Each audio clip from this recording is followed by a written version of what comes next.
It Easy podcast, where we focus on building, connecting, and networking. Today, I have a very special guest, a guy that's responsible for a lot of content being created, Kid Nick. Appreciate you for having me, bro. Yeah, for sure. What's up with you, man? How you feeling? Chilling, man. You know, it's kind of cold outside, so. Yeah. But aside from that, I'm just chilling, man. Yeah, How I you? feel You you. good? I'm good, man. You know, just Dope. easing my way into the morning. It's been a busy weekend, but, you know, we still knocking things out, you know. Word, have our yeah. option, man. Oh yeah. I want to dive into your story, but first, where you from, man? Like, where you coming from? So originally, I'm from Charlottesville. Like my family, they're from like the New York area, but I was born in Charlottesville. You know, a real small town. Pretty much everyone knows everyone there, so you know, Charlottesville is where I'm based out of. Charlottesville, Salute Seville, Yep. man. Give me a second. How'd you come up with the name Kid Nick? So Kid Nick, so it's funny, when I was, you know, getting started, or, because, like, when I was around, like, 14, 15, I was seeing my brother creating, like, you know, a lot of content, and I was getting familiar with, you know, his work, and I was like, oh, like, this is dope. But around the time, I guess you would say I was still a kid. For sure. At the same time. So I was, like, 15 around then. And my brother kind of came up with the name. He was like, why don't you just call yourself Kid Nick, since you're like you're so young and stuff. And it just kind of stuck with me because, you know, people started to, you know, recognize that name from, you know, my work and stuff. So I never really changed it. Granted, I'm not a kid now, but I think the name just sticks. You know It sticks, yeah, for sure. Yeah. Now you a mastermind with that camera, man. Appreciate that. What? Oh, no doubt. What drove you into picking that camera up? Really, it was watching my brother in YC work, because you know, me being to witness that so close, you know, it really inspired me to, you know, pick up the camera. Really, I was never, like, before then, I was never really even interested in the camera. It wasn't until like the end of high school is when I started like really taking it serious, because I've always been into art. I just wanted to figure out a way to where I can, you know, tell a compelling story through art. And, you know, film and photo was kind of the way for me. And, you know, being already, you know, seeing art, already experiencing that from seeing my brother in YC work For sure. so much, it was kind of a, you know, already a thing, like, this is what I'm going to do. So, you know what I mean? I got you. Yeah. So you mentioned high school. So about what age was it when you started getting into it at a fast pace? So I I would see. say right when I graduated. So I was like 17 around the time. I'm Okay. I'm 21 now. So Okay. 17 is when I really started like because I already had a camera. It was just collecting dust though, just because I was, you know, I was experienced at high school For and sure. stuff like that. Yeah. And then once I picked the camera up, I was just I don't want to work a job. Like, I don't want to work a 9 to 5. So I was like, I want to, you know, take this as serious as possible. And I enjoy doing it too, like a lot. So Yeah. it's fun for sure. I got you. Yeah. So was there schooling involved, like with the whole camera thing, or did you just work with other directors to kind of get into that? So I took a photography class in school, and I never went to it because they're really by the books with stuff. And I think with creating art and stuff like that, I think, you know, you should create it to, you know, the way you see it. Right. So it's like I didn't really. I mean, I signed up for the class just to learn a few things, because at the time I was really uneducated on certain things, and it taught me a little bit. But they were doing like the older type stuff. Like I wanted to learn how to do, like, you know, creative stuff, but also create it with my style on it. You know what I mean? So. Okay. Respect, man. So Yeah. me personally, I know I've done some camera work, and I know I could say that I have a style, Yeah. how I like things done when I'm on the set. Yeah, for sure. Do you feel like you have a style? Like could you categorize your style of directing? A lot of my stuff really is run and gun, but recently I've been trying to, even with smaller budget artists, like I've been trying to, you know, shoot more like pieces that people will go back and watch later, really. But typically when I'm on set, it's like run and gun. We select these locations. I write up a treatment and stuff like that, and then we shoot. But lately, I've been trying to like switch up my style just so, because I want to create, because you never really know who's watching Right. these videos, and you never know who could stumble across these videos. So I've been trying to create more compelling videos and more like pieces that, you know, will last a long time. For sure. Yeah. Respect, man. Have you ever had an artist that was unhappy with your work? I would say, yeah, I have. But granted, the situation, like those situations were just like we weren't really connecting. The chemistry just wasn't there as for far as sure. like the work between both of us. Like, obviously, you know, I did what I had to do to make the video to where they liked it, but I could already tell like before the even shoot started, the chemistry wasn't there, and that's typically how it works with artists that really are unhappy with the videos. For and stuff. sure. Yeah. How often would you say that you have to change the artist's direction with ideas? Like their ideas. Yeah. So typically, I try to consider their ideas because they are artists and they do have a vision as well. But typically, I usually write up the treatment. I write up any ideas that I may have for the video. Like I'll listen to the songs maybe like 200 times, like just in my car at my computer.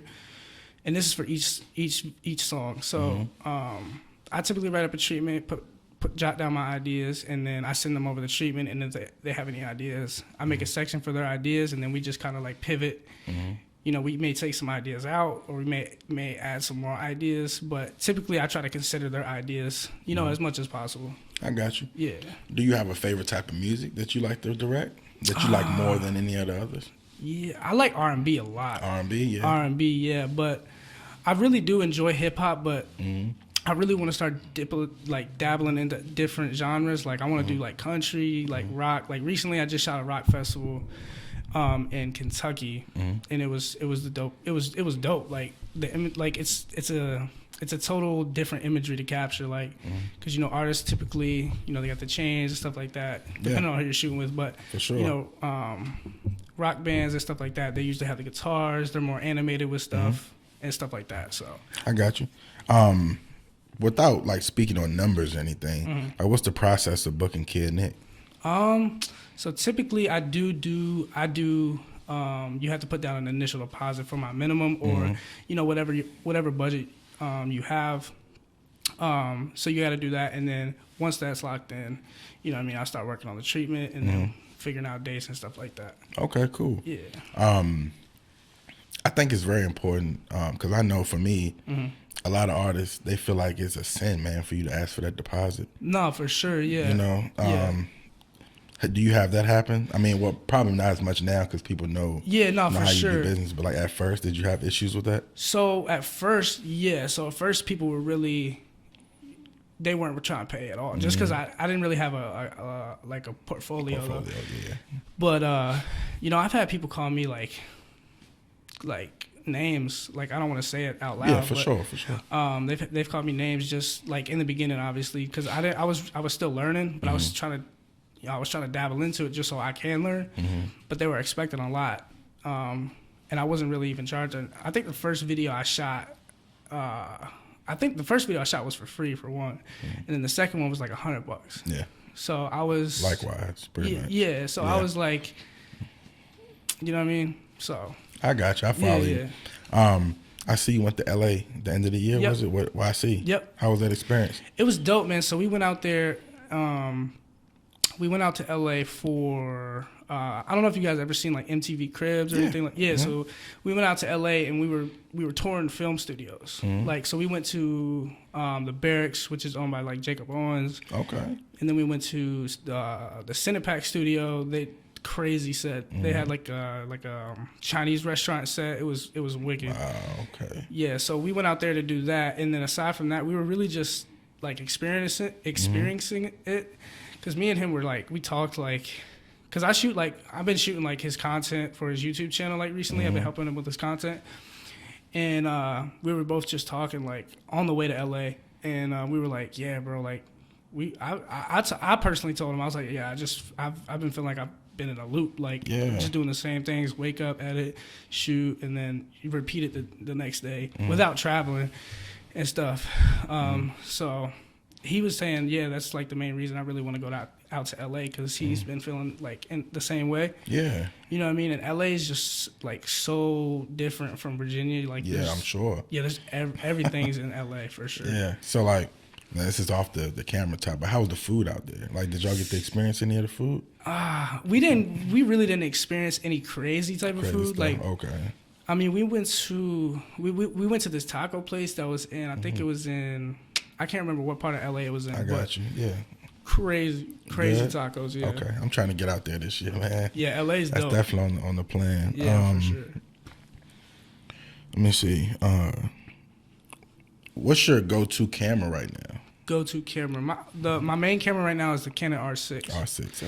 Yeah, but I'm looking to purchase either a Canon C70, which is a cinema camera, or the Sony FX3, and just have my R6 for, random photography and stuff. For sure. Because I want to have gear that's more geared towards certain things. Like I want to have the C70.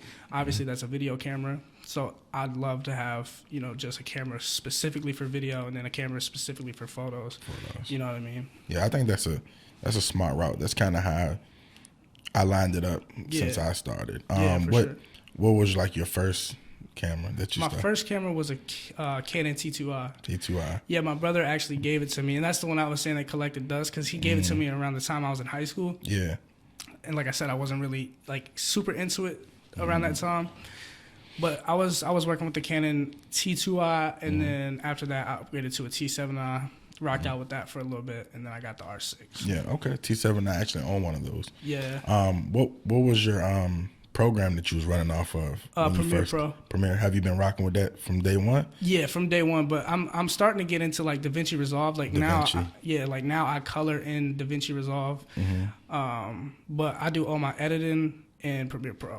Okay. Yeah. I've heard great things about it. Yeah. I've been running on Sony Vegas for a while. Sony Vegas is dope too. Yeah. I'm trying to get out of, use Premiere, and because I keep hearing good things about it, so I want to do that. Yeah, I think people get a little intimidated from the programs, but once you figure out what everything is in the programs, and then you start just like experiment with certain things, then it's kind of like you already know what you're doing. For sure. You know what I mean?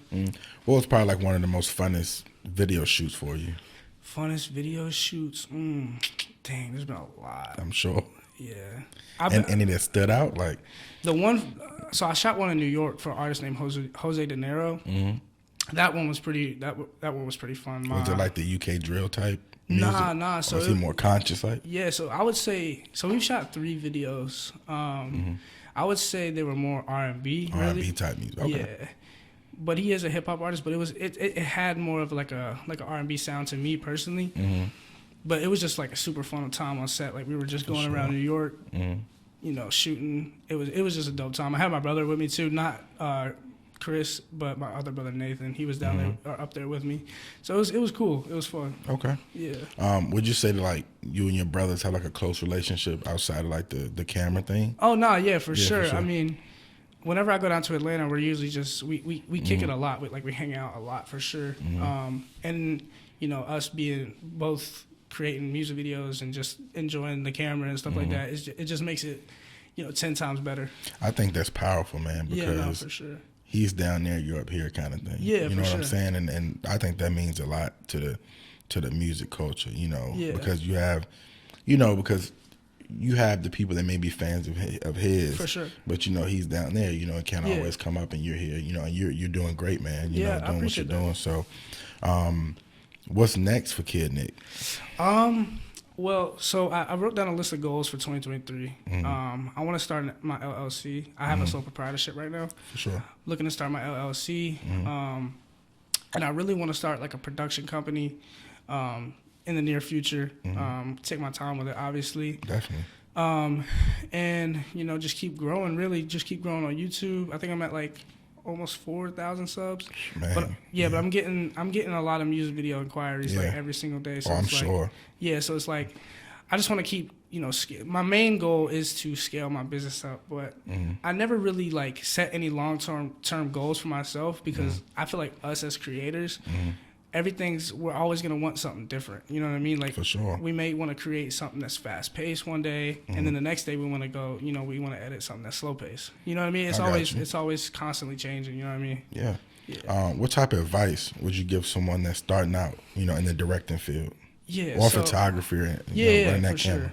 I think first starting out, I think you should, do some free work just to get yourself out there, and then just like slowly, like gradually just go into, asking for payments. Like if it's your first video, I wouldn't ask to be paid. You know what I mean? Because obviously if you're starting out, you're not really dependent on the video stuff for your payments because you're just starting out. So it's like, that's not really a priority for you. But I think if you're really trying to take it serious, I think you should, do a bunch of free work and then just gradually move into, trying to get paid. You know what I mean? I got you. Yeah. What if they're having trouble with it? You know, not the payments, but just like trying to get into learning the color grades, you know, different angles and the lighting and, you know, things like that. For sure.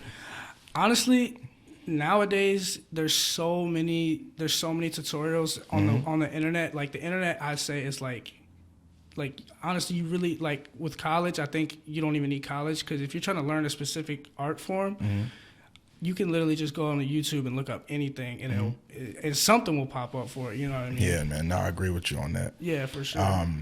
Before we go, you know, let the people know where they can find you on social media, all your YouTube, your Instagram, everything. Okay, cool. Yeah, so on my YouTube channel is at I Am Kid Nick. I post tutorials on there, music videos, you know, my experiences and stuff like that. And my Instagram is the same. I typically only use Instagram and YouTube just because I'm not a big social media guy, but I do like to promote myself. So I'm mainly on YouTube and Instagram, and that is I Am Kid Nick. Okay, cool. Yeah. Kid Nick, man, you're doing great things. Appreciate you, brother. It's probably not a week. I'm not gonna say day because I don't get online every day. Yeah. But it's not a week that goes by that I don't see your name somewhere. Yeah, I appreciate And I've heard that. great things about you. You know, doing your thing with the camera. So I Yeah, want to man. give you your flowers, man. I appreciate that. You a know, lot, and I brother. wish you the best for the year. Look like you got some great things planned. Likewise. And until next time, man. Appreciate you, Appreciate brother. you. Thanks for Alrighty. having me, man. For sure. Peace.